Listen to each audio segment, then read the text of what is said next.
welcome to Plus Size Curvy and Pregnant. My name is Marceline, and this is the talk, the journey, and the truth about a somewhat dirty word that people don't like to talk about, and it's infertility.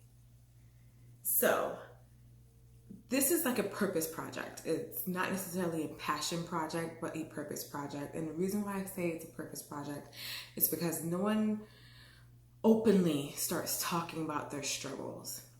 And going through this journey alone pretty much made me feel like I was just that, alone. And statistics show me that women all around the world and couples globally have difficulty conceiving. And yes, I do have a son, and yes, I am pregnant. But so many people didn't know that I actually suffered for quite some time trying to conceive. So I wanted to share this story with you. I wanted to share this walk with you. And on this walk, I will have other guests on here sharing their struggles, sharing their victories, and sharing their wants and their hearts. Again, this is not any sort of I don't even know what to call it. It's really just a raw moment. It's not overly edited. It's not censored. It's not scripted. It's all from the heart. So please excuse the tears that we may shed. Please excuse our sentences that may not be politically correct, may not be acceptable, may not even be appropriate at times. But it's our raw moment, it's our truth, and we are not apologizing for our truth. This journey has not been easy for many of us. It's been dark, it's been lonely, filled with tears, despair, hurt, feeling neglected and forgotten. So thank you for joining us. Well, let's talk facts. Being that I am in the medical field, facts is a big deal. I like to talk about the numbers. What do statistics say about infertility? And infertility is defined as not being able to become pregnant or conceive after having regular intercourse. Yes, after having sex, without birth control after 1 year. And for those who are 35 and older, that's after 6 months. It takes many tries and nothing works, and you are told that you are infertile. Infertility is very common. You have out of 100 couples, maybe 12 to 13 of them have trouble becoming pregnant. That is a big number. And 10 in 100, I'm going to read this for you guys because I want you to get the facts. So that's 6.1 million women in the United States, ages 15 to 44, have difficulty becoming pregnant or staying pregnant, according to the CDC. Primary infertility is infertility in a woman who has never been pregnant. So I suffered from primary infertility and I overcame primary infertility. Secondary infertility is infertility in a woman who has had one or more pregnancies but cannot become pregnant again. Wow. I remember back when I was 24, 25 years old. And again, I'm going to be raw. I will tell you my story. I will tell you everything because I feel like I've been walking in the shadows of this thing for so long. And after posting a month ago that my husband and I are expecting our second miracle, my inbox filled quickly with celebrations and questions and requests for prayer. And I sat in my room and I cried. Because for the first time, for the very first time, and again, I will be giving birth to my second child, but for the first time, I actually sat and I thought about my journey. And I actually gave it time to sink in. Reading the prayer requests, reading the congratulations and the how and what steps did you take. And for those who did know that, I had some issues. There were questions and it pained me that I never shared what I overcame. And I cried. My husband stared at me like, why are you crying? You should be celebrating. I'm like, I'm crying because I've been silent against something that is so common. But because we're so ashamed of it, we don't say a word. We suffer in silence. We're depressed. We're hurt. We're anxious. We are filled with animosity. We're bitter. There is a wound in women who have difficulty conceiving. They can't even celebrate. Some women can't even celebrate another woman's pregnancy because the bitterness and hurt and the why not me moments start to happen. And that was me for a long time. So finally, I turned to my husband and I said, I gotta do something about this. I have to talk about this, and I don't care on what platform. I don't care how I come off. I don't need a studio. I don't need the best cameras. I just need to talk to women out there who are having difficulty conceiving and letting them know that there is hope. There will always be hope. And there is a tribe of millions of women and couples who understand the journey. And being raw and being real is the only way to overcome this thing. The only way to see light is to be as transparent as possible. So I prayed about it. And I spoke to friends who know me very well. I spoke to family. And they told me, why not? Why don't you take this opportunity to share this? So here I go. In 2009, a lot happened in my family dynamic. I lost loved ones and suffered. I was already grieving. But during that same time, I was told that I was not ever going to be able to have a baby. As a 24, 25-year-old, and I was in graduate school,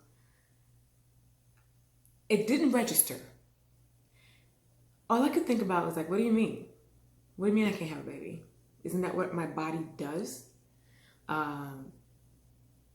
Explain.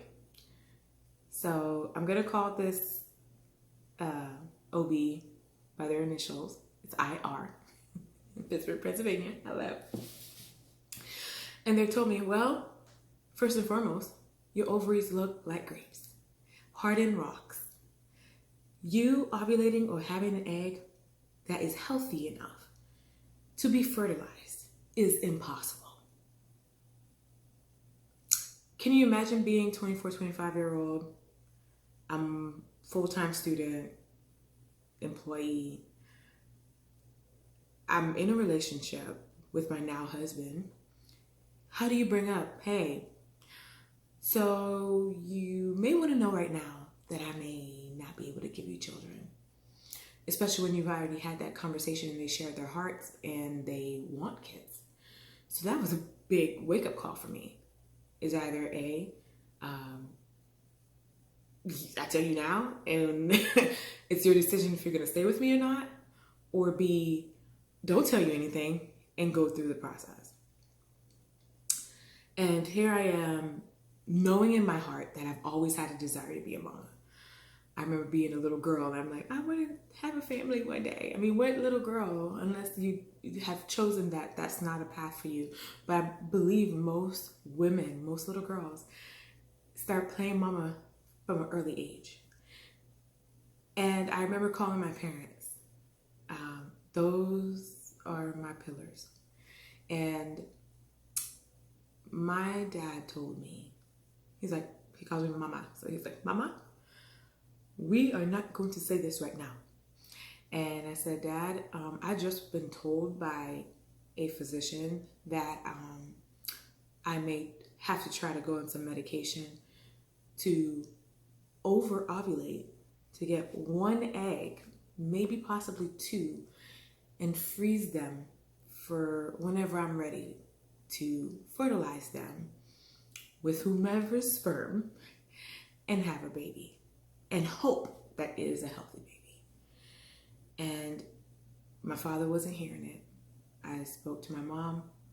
My mom is a very gentle individual.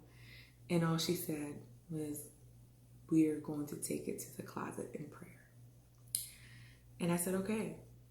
But at that time, I had so much anxiety by the report that I didn't process the thought that I may not ever be a mom. So I went through years of battling excessive cramping, excessive bleeding, but never true ovulation. Through different medication trials, nothing seemed to help. Birth control, nothing helped. I was just, first of all, gaining lots of weight.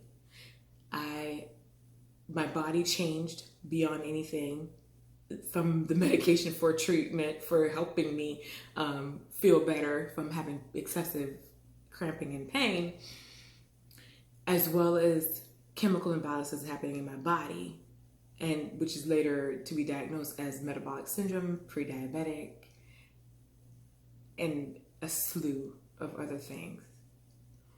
My thyroid started going nuts. I'd never had thyroid problems before trials of medication. My blood sugar up and down, my skin changed. I became depressed. I struggled. I struggled every time I walked past a mirror. I struggled every time I tried to go to the store and find something to wear. I struggled every time someone said they wanted to take a picture. And I put on my mask, I smiled, and I kept going. One place that I was always good and I was always accepted at was in academia. So guess what I did? I drowned myself in learning, in school, in seeking degrees and doing things that made me feel okay with myself. I use the term functionally dysfunctional. I was hurt. Out in the open, I was smiling, I was going, I was having fun. Internally, I was dying slowly. No self-confidence, in not necessarily like not having confidence to go out, but self-confidence, like being confident in who I am. Yeah, I struggled there. It was a time in my life where I actually hated my body. And I hated the word PCOS, polycystic ovarian syndrome. I remember we were doing a study in school and we were talking about it. I hated it. Hated it. Because all I could hear was, you failed yourself every time they said it. So here I am, 24, 25, and that was the cards that I was dealt. I prayed about it here and there, but I figured, hey, I'm not married, I'm all right, I still got time. So of course, yo-yo dieting comes into play. Started trying to lose weight and gaining right back, and did it, went work out here, did it, got really small, and blew back up because there was an internal struggle that I was dealing with and I didn't know how to face it. I sought therapy. I spoke to people. I tried the coping skills, but there was still something missing. I didn't think my husband would want to still be my husband. We weren't even married yet, but he told me he would marry me one day, so I was like, he might not want to be with me. What a struggle for a young girl. So I buried myself in other things. So let's fast forward. I get married and proposed to. I have a beautiful wedding.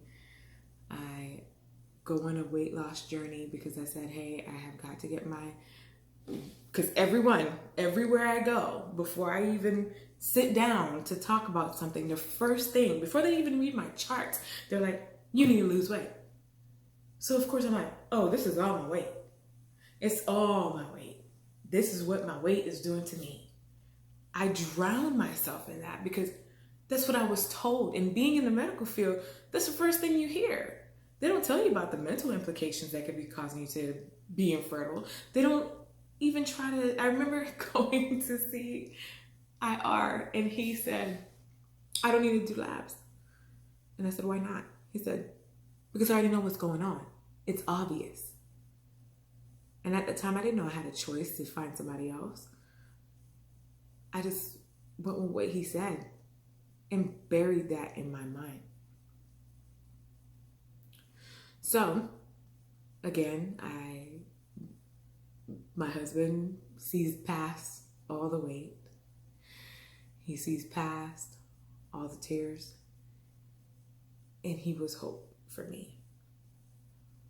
So here we are. We get married and I'm loving the married life. And the first thing he says is, we should be trying. We should start trying. I'm like, we're within our first year of marriage. Are you kidding? Like, because I'm like, I'm in bliss right now. This is fun. This is good. So why we gotta rock the boat? Wait, hold up. So I keep pushing him off. And then one day I said, you know what? I've lost some weight. Let me go see a fertility specialist. I went without him knowing. So I go and I'm told the same thing. There's no way you can have a baby. This time, they say you are anovulatory, meaning you have no ovulation. And I'm tearing up because I remember laying there on the table and being assessed, and they did an internal ultrasound and they showed me my ovaries. I'm so sorry. And if anyone knows what ovaries look like, they look like they're round sacs. And she said, yours look like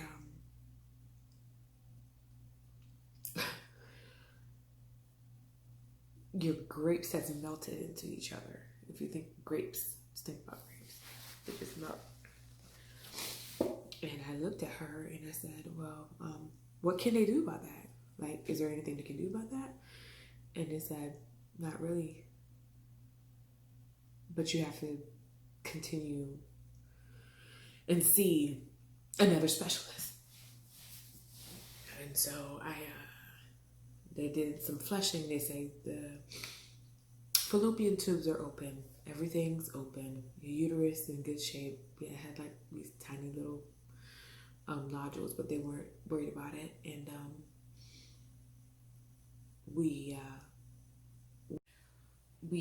went ahead and followed the recommendations.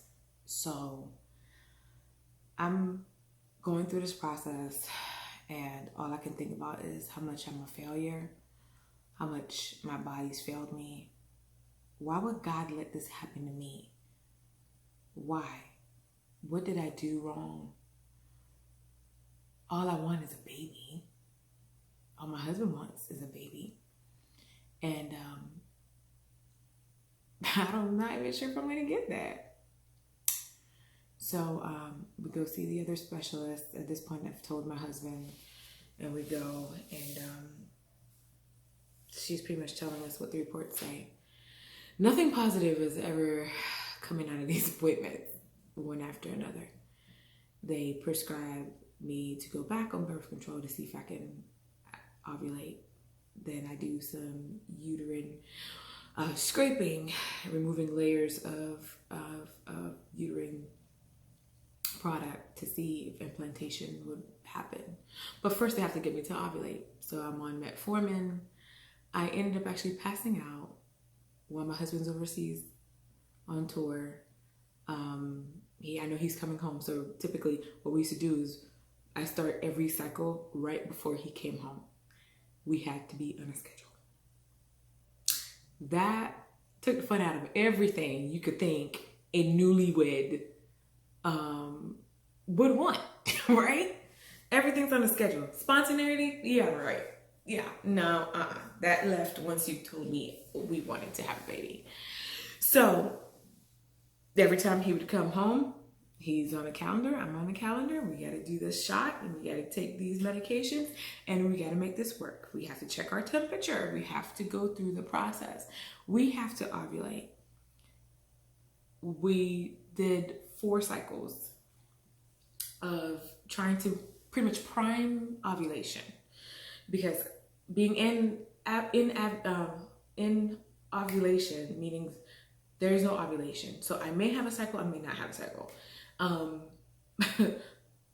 How can you get pregnant without cycles, right? So that was a big deal.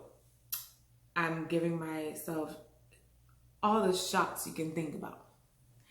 And I can read off a list for you later. It was so many drugs, I literally can't even go from Metformin to Progesterone, to Clomide. The list goes on. We go through the process, and every single month was torture. Yeah, torture. Every single time I peed on a stick. Every single time I did blood work. Torture. Because you start in your head thinking, this might be it. This month. It's going to happen. This month. Because you start feeling sick. You know, it's like a mental thing. You start, okay, I think I feel pregnant. I have cravings. I'm nauseous. All the typical things. And every single month, every 26 to 28 days, it was negative. And I would cry. And sometimes my husband would see me crying, and sometimes I would act like, oh, it's okay, oh well. And he would fall asleep, and I would weep till my pillowcases were soaked in tears. And one night he heard me, and he said, what's going on? I said, no, just nothing, I'm just praying. He's like, no, we gotta talk. What's going on? And I fell into his arms just crying. He didn't want me to say another word. I told him I was sorry, and he's like, why are you apologizing? I said, I'm sorry, the problem is me, it's not you. It's me. But then I started flipping it on him, and like, well, maybe you the problem. Maybe you need to go exercise. Maybe you need to stop eating that burger and eat this instead. And then I started pumping him full of vitamins, thinking it was him too. No, in fact, it was me. The mental games this thing plays with you, this journey, it's beyond words of comprehension. You just start going off. And that's me. I just started going off. But no one outside of my home, which is just my husband, knew I was going through that. I finally decided I was going to tell my family that I was going through this. So I started with my mom. Anyone from the Caribbean knows everybody thinks a tea would fix everything. So of course, the dry teas came into play. The steam baths came into play. The massages came into play. Everything that they can possibly think about. But one thing my mother told me, she said, do you have enough faith for this to work, for this to happen? I said, what do you mean, do I have enough faith? I'm in church every Sunday. I pay my tithes and I pay my offerings and I pray. And I am not only acting by doing things, I was acting by faith. I'm like, Mom, I went and we bought a house. And then I went and I bought onesies and I bought bottles and I bought bibs and I put all this kind of stuff in the room. What do you mean I don't have faith? She's like, oh, no, I'm not trying to say that. I'm saying, do you have faith that this will work? That God heard your prayer? And I said, I'm sure he does, but he hasn't answered yet. And I'm still going through this. I don't understand. And in my mind, I'm like, I did everything right. I don't get it. So because I'm plus size, I can't have a baby? I'm not worthy? And my mom told me my language has to change. My thought process has to change. And I promise you this, and I'm telling you the truth, she never bought it up again. Until I got pregnant with my son. She said, I'm going to be in my closet. We'll be praying. I want you to ignite your faith. That means put it on fire. Now imagine you are suffering with feelings of failure and you trying to tell me ignite, and I'm like, Mama, I can't possibly have any more faith. And she's like, well, test God on this one and apply more pressure, apply more faith, and don't lose hope no matter what anyone says. Okay, I'll do just that. I started journaling.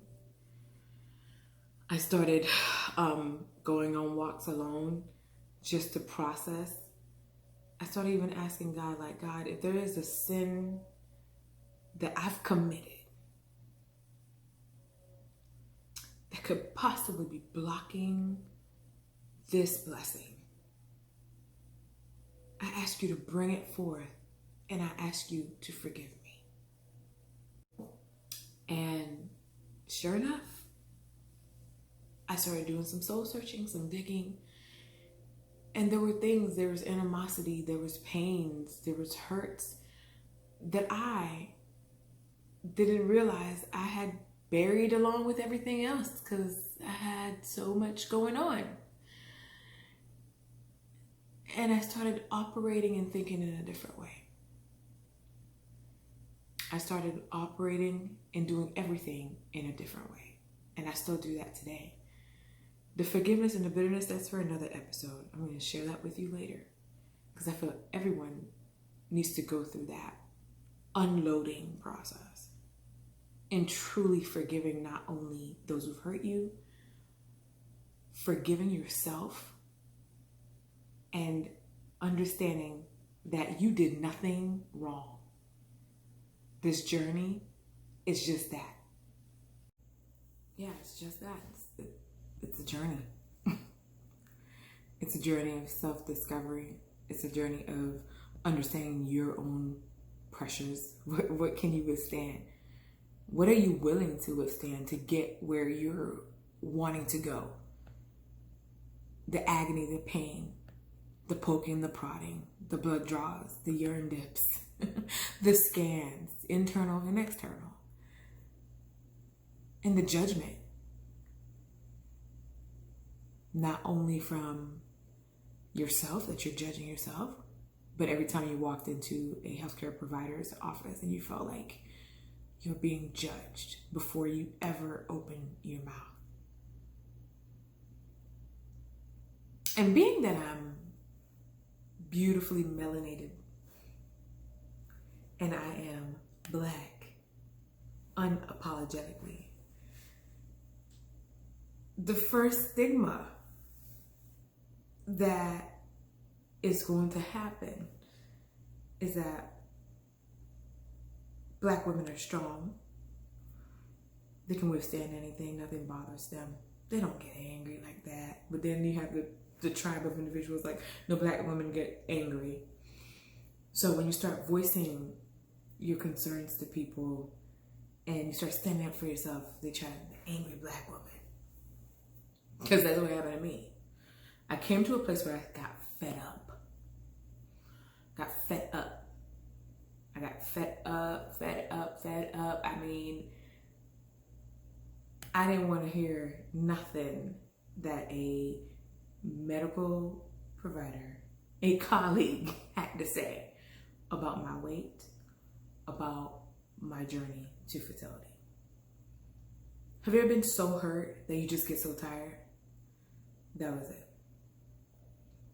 Because at that point, we had been trying for 2.5 years. And my friends still don't know. So the main question you get, when y'all gonna have a baby? So guess what you start doing? You start, when we're ready. We don't want no kids right now anyway. We trying to have fun. Lies. Don't have time right now because I'm working on another degree. My husband's traveling. We are growing our income, which we were. We were growing and we were walking in the journey of debt freedom. We were doing great. But that wasn't the reason why. I just got tired. I got tired of the questions. I got tired of the poking and prodding. I got tired of the assumptions that I cannot be a mom. And that was the bitterness brewing. And again, that's for another episode. But I just want to touch on that.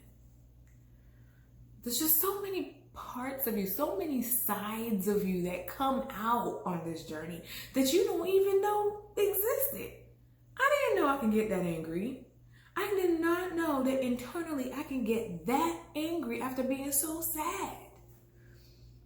But as I understand grief, because I'm grieving, right? People don't see it that way, but those who have difficulty conceiving is grieving the yearning. They have a yearn, they have a want to be a mom. They want this so bad that they start grieving the loss of themselves and the control. They start grieving and knowing that this is what my body was created to do and I can't do it. Why? Those moments are so intense that I can't even put them into words. Start creating moments of self-hate. And then you start hating everybody else. She's having a baby. She's having a baby. She's having a baby. She's having a baby. Honey, let me tell you. You're going through pain. And don't nobody know that every morning you're poking yourself in the thigh. And when your husband's home, try to get it in your gluteus maximus. The shot, I'm saying. The shot. And you're pumping yourself. Like I said, I told you I passed out at work. Straight up. Those who work with me seeing this video, they remember. Passed out and I'm going to the hospital. Like, confused.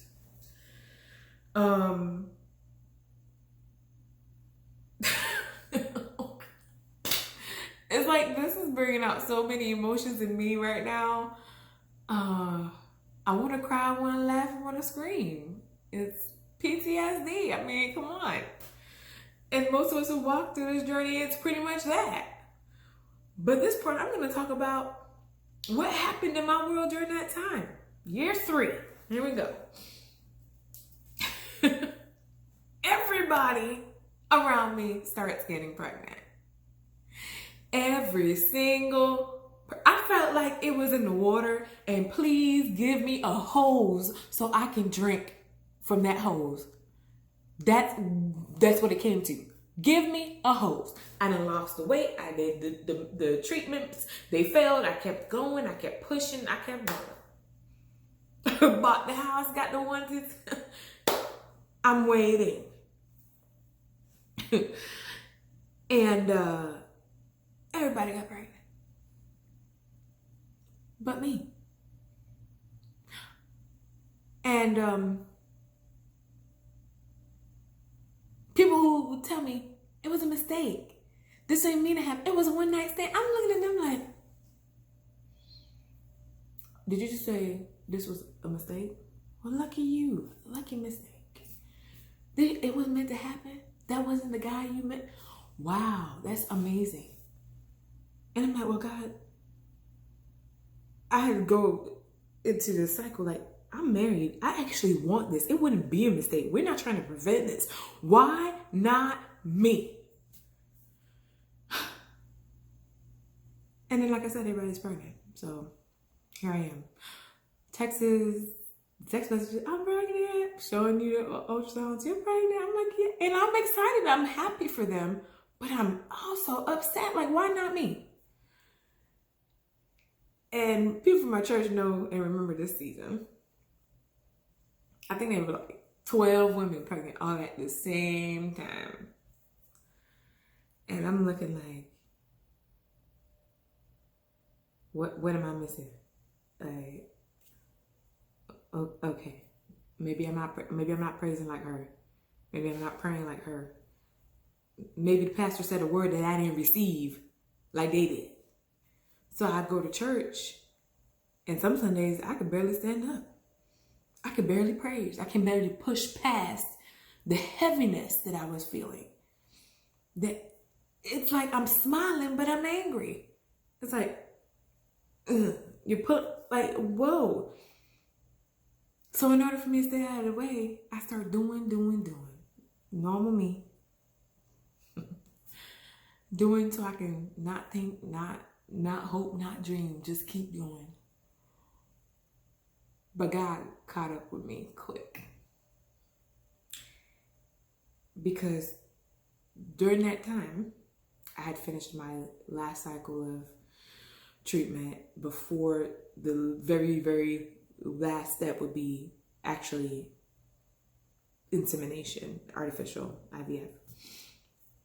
I'm like, I don't want to start a college fund, pay a college fund, which is where we were going to get to, just to have one child, because it costs so much money. So I'm like, God, it doesn't cost them money to have that. I mean, what am I missing? So again, like I said, I started operating in a different way, and I'm walking, and God told me and my husband separately. He was traveling during a period of time. He was on tour. And I remember he was in France. I remember that because he had just told me how beautiful it is and how we need to come here on vacation. And I told him, like, I don't care about that. I'd rather save the money for the what ifs of infertility. That's what we called it. And he was like, oh, he was so down for me saying that. And I said, well, that's where we're at. Come on. So he ended up coming back home, and we started having Bible study at my house. It was ironic because we told the Lord, we told God, you give us this house will be dedicated back to you. Guess who calls and asks us to be city group leaders, which is our Bible study, small groups, within weeks? Our pastor. So we're like, oh, okay, God, you're really going to test and see if this is real. All right, we're going to do this. So we started doing it, and God is moving, and it was the most transformative time. I actually had joy. I actually had peace. I felt supported and loved. But one night in particularly, when we got the call, it was about 4:30ish. I got a call. My husband and I heard the doctor tell us, this is what y'all got to do is IVF. Because nothing is going to work. You cannot naturally have a child. And I broke down.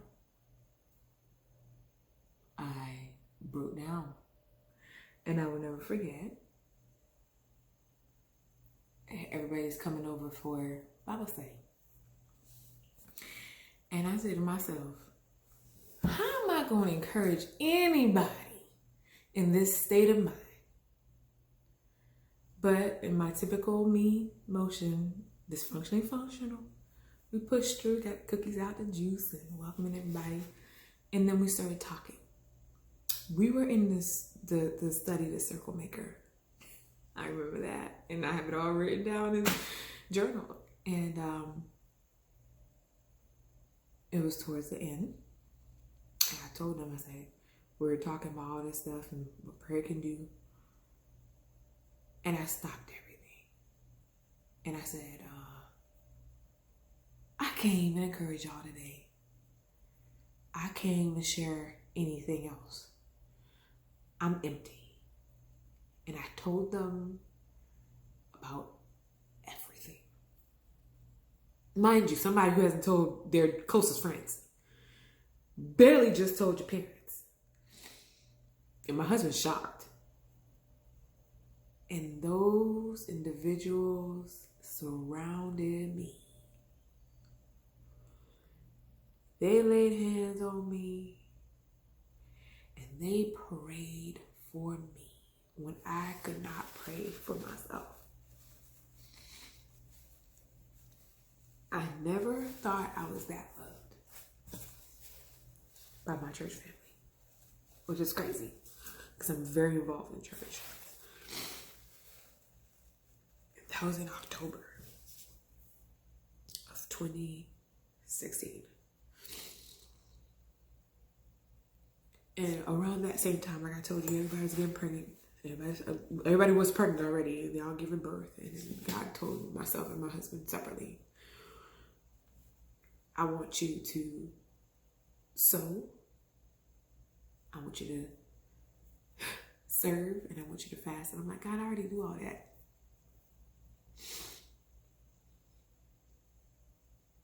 But it was in the capacity that I thought I was supposed to do it. And he walked me through that process. Because trust me, I started getting text messages that people done gave birth to their babies and needed meals. So you trying to tell me I need to deliver meals, dinners, lunches, or whatever to people who just have a baby? I'm trying to just make it to see another day. I'm trying to just go to work and see my patients and go home and lay on the couch. No, that wasn't the case. So, after the first 2 times I was asked to deliver the meal train text just kept coming to my phone. And I kept signing up to deliver meals. I started going to baby showers. I was like, I'm going to do it. I don't know, God. I don't know what you're doing. I'm just here. I'm going to help. I'm going to sow into other people. I'm going to celebrate them. I'm going to fast. I'm going to pray. I'm going to serve. That's what you want me to do. And I did just that. And when you think that you're just going to go drop off a meal, right? No. You ain't dropping off a meal and just walking away. You're going to drop off a meal and you're going to go inside. And you're going to be asked questions about babies and newborn care and mommy care. And they have an issue and they want your opinion and your phone is ringing. And all joyfully, this is what I do for a living. I mean, I worked in, primary care. That's what I did. So it wasn't like that was the natural part of me. That's the autopilot. Like, you talk medicine, you talk care, I got you. But there's another side of me as someone who wants to be a mom, someone who's been deemed infertile and barren. I don't want to deal with your postpartum care or your baby. And although I love them, I do. But I was dealing with so much and didn't realize it spilled into everything. But I did it with a smile on my face. And by the time I got in my car to drive home, there was tears every single time. I got home, I sat on the couch, I cried. Because when was anybody going to deliver a meal to me? When can I ask somebody about how is it to be a first-time mom? When can I ask for advice? When can I talk about all this newborn mommy stuff? That's all the questions I had for God.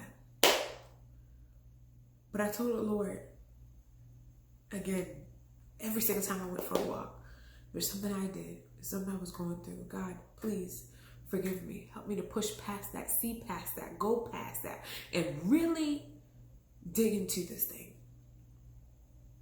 from a different point of view. And we walked that journey. So that was October. The prayer happened in our living room. Everybody gave birth to their babies by October. And November, we were families, Thanksgiving, not paying any attention to anything. December, I'm like, well, I'm a little bit different. I'm more moody, more irritable. Thinking like, quote, per specialist, I'm still releasing all the hormones I had ingested and injected my body with. So I'm not thinking about it. But December 30th, I am packing to go away for New Year's Eve celebration in South Florida with my family, my mom.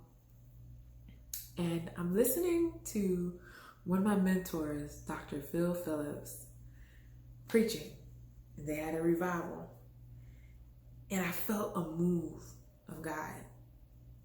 And I'm packing. I'm like, yes. And my sister's supposed to do my hair. She's downstairs. I'm like, yes, yes, yes. And I heard in my ears, like literally, y'all, I am a Christian, so I operate in this mindset. I am a spiritual individual. I operate in this mindset. I hear it. Go take a pregnancy test. For a girl who went through all this, well, are you kidding? That's trauma. Trauma peeing on a stick. Are you serious? I don't want to see 2 lines, 1 line. I don't want to see not minus anymore. I don't want to see not pregnant. I don't want to. Continue to pack. Ignoring it, listening to the message. Heard it again. This time I looked in the mirror in my room like my husband was away, which is so funny. I'll tell you all that. I looked in the mirror and I'm like, I don't even have a pregnancy test. So hey. Right? And I walked back into the closet, grabbed it, like, nope, you got 2 on your desk downstairs. Mind you, my husband and I, after finishing all those treatments and after that prayer in October, we threw away everything. I'm talking about I threw away everything. Any paperwork, everything had to go out of my house. We went through a rampage because I had like stashes of little needles. Out. I wanted out. Threw them all away. And then someone like, go downstairs. For real. Go downstairs. I go to my office. On my desk, it's like one of those flat cassette ones in an envelope bill holder thing. I took it and I laughed and I ran back upstairs and I took the test. And I walked away. And I went back in there. It was positive. I'm like, no, this is false positive. It can't be real. No, still hormones. But something started sinking and burning in my gut. No, this time it's real. This is real. This is it. I had never gotten positive before. Everything was always negative. So I'm like, false positive? No, I'm still releasing. I mean, scientific brain. I had to ask God to shut off during this whole process. I forgot to tell you, I had to ask God to shut off my scientific brain and let me operate in a faith brain. Because my mom told me I need to ignite my faith. So I was like, God, you need to do that right now because this what I don't even know if it's real. What an ungrateful place to be in when you finally get a positive test, but you don't even know if it's real. Right? You've been fed so much negativity, you don't even know if this is real. Dude, it's mind blowing going through this process, y'all. Thank you for hanging with me. Thank you for hearing about the story. And I continued packing. The next morning, I went to Walgreens. I wanted a yes and no test. Year of little faith, huh? Right. Finally get what you want, but you got to make sure. I went and got one. And my husband happened to come home. He was supposed to be away for a while. He comes home and I'm like, he's like, hey, what you doing? I was like, hey, just nothing. Just, I can't remember something I had to say. I made up a story while I'm in the bathroom so long. He said, all right. And we ended up going out of town for New Year. Celebrated it, but all inside, I'm like, I can't believe I got a positive test. I can't believe I got a positive test. But I didn't want to tell him in front of all the people that we were with. I wanted to tell him to get him alone. So right after celebrating New Year into 2017, rushed home and got a little kit together to surprise him. He was in disbelief. I was in disbelief. We both were like, this is a lot. And we prayed together. We didn't want to tell a soul, didn't want to tell a friend. And we waited, and then we told our parents. Shocked, but I couldn't tell anyone just in case I had a fear. I had a fear that this might not be as real as I'm thinking. This might turn into be a miscarriage. I don't know. But I was so filled with that. And so we waited and waited, and we had to go see the fertility specialist to confirm the pregnancy. Fun. You think they'd be excited for me. I get there, and she's like, oh, this can't be real. No, it's just still you really, I mean, mind you, I've already fed myself this, and I'm finally like shut that down, and I'm told by my fertility specialist, let's call her Dr. S. Colleague, great. Yeah. And I looked at her. I'm like, well, I'm here. I want a cup so I can pee in the cup. And then I want a ultrasound to confirm my pregnancy. Oh, it might be too early. I said, well, I'm possibly further along than you think because I'm anovulatory, so you don't know when I ovulated. Ding. Got just that. The look on this woman's face when she saw a yolk sac. The look on her face when she told me I was 9 weeks pregnant.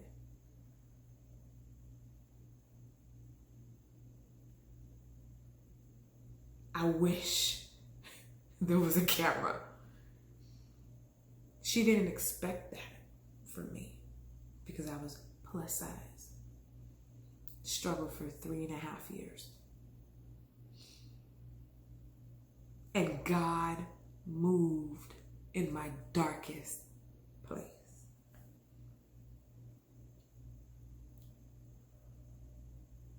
That ignited the need for me to always sell hope. And if I couldn't find within myself, because it's scientific and there's a faith, I'm still going to at least give you comfort and not destroy the little beam of hope and joy that you may have. I looked at her and I said, thank you very much. Thank you for your time. I got up, I walked out, and I let out a praise in her parking lot. And I said, this is the last time that you would see me. Because if it was just the one, if it was just the one egg that they were going to find that would mature enough to be strong enough to be fertilized and all this kind of stuff, I said, if this is the one egg, I praise God for the one. Because he didn't have to do it. I didn't have to be here. I didn't have to come for this confirmation, but he gave me the woman. The one that y'all said was not even possible to even find. In the cluster of melted grapes. I've never seen a melted grape. But y'all, I'm sorry, this is becoming a lot. I want to be as raw as possible. I want to be as truthful as possible, so I had to go through the entire story. And it's hard for me to talk about because